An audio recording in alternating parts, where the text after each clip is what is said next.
নামাজে পা কেন রাখতে পারছি না? শর্ট কেন মারতেছে? আমি নামাজটা আদায় করে আসি। আল্লাহু আকবার।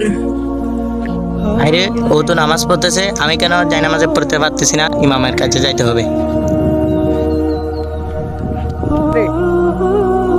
সালাম আলাইকুম। রহমতুল্লাহি ওয়া বারাকাতুহু। হঠাৎ এখানে ব্যাপার কি? আমি যাই নামাজে দাঁড়াতে পারতেছিলাম না। শোনো, আসলে আল্লাহ রব্বুল আলামিন তোমাকে জায়নামাজে উঠতে দিচ্ছে না, কারণ তুমি খারাপ কাজের মধ্যে লিপ্ত আছো।